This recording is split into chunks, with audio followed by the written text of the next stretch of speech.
안녕하세요. 모던 앱을 위한 HTML5 CSS3 바이블 29강디겠고요. 이번 강의에서는 6장 스마트폰 레이아웃에서 레이아웃을 잡는 방법에 대해서 알아보도록 하겠습니다. 325페이지를 보시게 되면 이 장에서 중요한 내용을 뽑으라면 다음과 같다라고 나오게 되는데요. 뷰포트 메타 태그는 다음 강의에서 알아보도록 하겠고요. 스프라이트 이미지는 이전 강의에서 알아보았습니다. 또한 오버플로우 속성과 플로 속성을 사용한 목록 구성도 이전에 많이 알아본 내용이기 때문에 생략하도록 하겠고요. 마지막에 before 선택자를 사용한 수직선 생성은 너무 특이한 내용이기 때문에 따로 다루지 않도록 하겠습니다. 따라서 이번 강의에서는 이미지를 사용한 그레이디언트 적용, 그리고 디스플레이 속성의 테이블 키워드를 사용한 목록 구성 두 가지만 빠르게 살펴보도록 하겠습니다. 일단 HTML 파일은 지난번에 만들어 보았던 이 부분부터 시작을 해보도록 할 텐데요. 추가적으로 책을 보시게 되면 헤더 백그라운드라는 이미지가 지금 화면과 같이 제공이 됩니다. 이 이미지 같은 경우에는 너비가 1픽셀이고 높이가 45픽셀인 이미지인데요. 이 이미지를 가로로 쭉 늘어놓으면서 배경에 그레이디언트를 생성을 해볼 것입니다. 물론 CSS3에서 추가된 그레이디언트 기능을 사용을 해도 되겠지만 이 방법도 많이 사용되는 방법 중 하나이기 때문에 한번 살펴보자는 의미로 이 방법으로 헤더를 구현을 해보도록 하겠습니다. 그럼 본격적으로 헤더를 구성을 해보도록 할 텐데요. div 태그인데 id로 랩을 가진 녀석을 하나 만들어 주도록 하겠고, div 태그인데 id로 메인 헤더라는 이름을 가진 헤더를 하나 만들어 주도록 하겠습니다. 이어서 두 아이콘을 이 내부에 넣어 주도록 하겠고요. 가운데다가 h1 태그를 하나 만들어 주고 내부에다가 모바일이라는 글자를 적어 주도록 하겠습니다. 그럼 본격적으로 이 헤더에 스타일을 적용을 해보도록 할 텐데요. 위쪽에다가 적용하면 지난번에 있던 것과 섞여서 약간 번잡해지기 때문에 이 아래에다가 바로 한번 적용을 해보도록 하겠습니다. 일단 헤더 구성은 기본적으로 이 모바일 글자를 가운데에다가 배치를 할 것이고요. 이 버튼 두 개를 왼쪽과 오른쪽에 붙일 것입니다. 이 두 녀석을 왼쪽과 오른쪽에 붙일 때는 포지션 앱솔루트를 사용하도록 하겠습니다. 그럼 일단 메인 헤더라는 선택자를 하나 만들어 주도록 하겠고요. 이어서 메인 헤더 내부에 h1 태그를 잡는 선택자, 그리고 bg 헤더 레프트 버튼을 잡는 선택자와 함께 bg 헤더 라이트 버튼을 잡는 선택자까지 만들어 주도록 하겠습니다. 이렇게 선택자를 구성해 준 상태에서 h1 태그에는 컬러를 화이트로 주도록 하겠습니다. 물론 이 프리뷰 화면에서는 기본적으로 화이트가 나오지만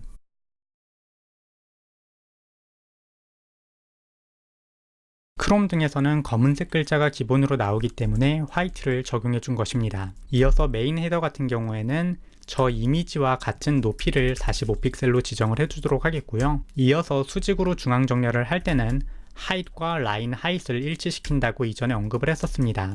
그래서 이러한 형태의 코드를 사용해 주도록 하겠고요. 저 안에 있는 모바일을 중앙 정렬하기 위해 텍스트 얼라인 센터를 주고 백그라운드를 URL로 지정을 해서 방금 살펴보았던 header background.png를 지정해 주도록 하겠습니다. 이러한 형태로 지정을 하게 되면 지금 오른쪽과 같이 그레이디언트가 적용되어서 바가 하나 생성되는 모습을 볼 수 있습니다. 그럼 이어서 레프트 버튼과 라이트 버튼의 포지션 속성을 앱솔루트로 주도록 하겠고요. 요거를 상콤하게 적용을 해줬으니까 부모의 포지션 속성은 릴레이티브로 지정해 주도록 하겠습니다.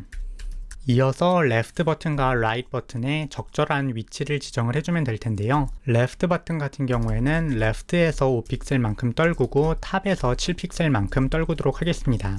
참고적으로 이 수치는 책에도 나오지만 이미 포토샵에서 확인을 하고 나온 수치입니다. 라이트 버튼도 라이트에서 5픽셀, 탑에서 7픽셀을 떨어뜨리게 하겠고요.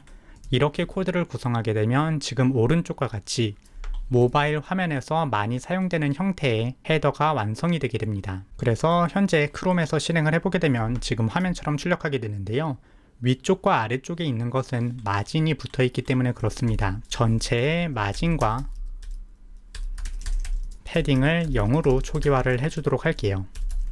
이거 같은 경우에는 이전에 살펴보았던 res.css 같은 것을 읽어드린다면 따로 처리하지 않아도 되는 문제입니다. 그래서 이 상태로 코드를 실행을 해보게 되면 원래 지금 화면과 같이 공백이 들어가서 띄어졌던 녀석이 붙는 것을 볼 수 있습니다.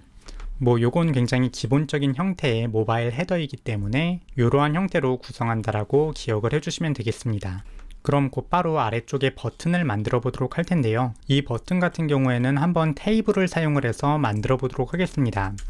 사실 테이블을 사용을 해서 레이아웃을 잡는 게 일종의 금기처럼 여겨지기도 하는데, 사실 레이아웃을 만들 때 장땡인 건 그냥 만들 수 있는 형태로 만들어 주시는 게 장땡입니다. 그래서 뭘 사용하건 크게 문제 있는 것은 아니기 때문에 활용할 수 있는 최대의 내용을 활용해 주시면 될 거라고 생각을 합니다. 어쨌거나 테이블을 만들고 th를 하나 만들고 td를 넣어서 5개를 수평 정렬하게 만들도록 하겠고요. 이어서 스타일을 주고 스타일 적용을 시작해 보도록 하겠습니다. 일단 테이블에다가 너비를 100%로 지정해 주도록 하겠습니다. 이렇게 지정을 하게 되면 지금 오른쪽 이미지와 같이 넓게 이미지가 퍼지는 모습을 볼 수 있습니다. 이어서 td에다가 텍스트 얼라인 센터를 주어서 중앙 정렬하게 만들도록 하겠습니다. 이렇게만 만들어도 일단 버튼이 구현이 되고요. 잠시 깜빡했는데 이 녀석들을 A 태그로 만들어줘야 약간 의미가 있겠죠. 그래서 이 녀석들을 A 태그로 만들어주고 href를 샵으로 주어서 링크로 만들어 주도록 하겠습니다. 그런데 현재 상태에서 실행 결과를 보시면 이 A 태그가 여기만 적용이 되어 있기 때문에 이 밖의 부분은 선택을 해도 클릭이 되지 않습니다. 일반적으로 이런 레이아웃은 사용자가 조금 빗나가게 쳐도 이 버튼이 클릭되게 만들어야 되는데요. 그런 것을 적용을 할 때는 내부에 있는 A 태그에다가 디스플레이 속성을 블록으로 주시면 됩니다. 이런 형태로 코드를 저장을 하고 다시 실행하고 보게 되면 A 태그가 차지하는 영역이 여기까지 늘어난 것을 볼 수 있습니다. 그래서 이러한 형태로 A 태그가 차지하는 링크의 크기를 넓힐 수 있다라고 기억을 해주시면 되겠습니다. 그럼 이제 이 녀석에 높이를 주고 수평 정렬할 수 있게 라인 하이트를 지정을 하도록 하겠고요. 이어서 텍스트 데코레이션이 붙어 있으니까 텍스트 데코레이션을 논으로 지정을 하겠고, 컬러도 그냥 블랙 정도로 지정을 해주도록 하겠습니다. 현재 상태에서 코드를 실행하게 되면 지금 화면과 같이 간단한 버튼이 나오는 모습을 볼 수 있는데요. 테이블 아래쪽에다가 보더 바텀을 주어서 구분선을 하나 넣어줘서 지금 화면처럼 레이아웃을 구성하도록 하겠습니다. 이러한 형태로도 수평 정렬할 수 있다라고 기억을 해주시면 좋겠습니다. 참고적으로 그래도 테이블을 직접 쓰는 것은 조금 쪽팔릴 수도 있는 일인데요. 사실 왜 쪽팔린지는 잘 모르겠는데, 이러한 경우에는 이 녀석들을 div 태그로 주시고 내부에 있는 셀들도 모두 div 태그로 지정을 해주신 다음에 샵 바텀 gmb라는 녀석을 너비 주고 보더 바텀 주는 것 이외에 디스플레이 속성을 테이블로 지정을 해서 테이블처럼 보이게 만들 수 있습니다. 그리고 이 내부에 있는 div 태그들에게 디스플레이 속성을 테이블 셀로 지정을 해주시게 되면 거의 비슷한 효과가 발생하게 됩니다. 이후에는 그냥 이 안에 있는 녀석들도 선택자를 바꿔서 지정만 해주시게 되면 이전과 똑같은 형태로 출력되는 것을 볼 수 있는데요. 이러한 형태로도 코드를 작성할 수 있다라고 그냥 눈도장 한번 쿵 찍어주시면 좋겠습니다. 그런데 현재 코드를 보시게 되면 약간의 문제가 있는데요. 구글 크롬 개발자 도구를 띄워주시고 이 개발자 도구 왼쪽 위에 있는 아이콘 중에 두 번째에 있는 아이콘을 클릭을 해주시게 되면 원하는 모바일 화면에서 이거를 대충 볼 수 있습니다. 아이폰 X 같은 거를 선택하고 보면은 이 레이아웃들이 너무 작게 나온다는 사실을 볼 수 있습니다. 이러한 것을 해결을 할 때는 뷰포트 메타 태그라는 것을 사용하게 되는데요.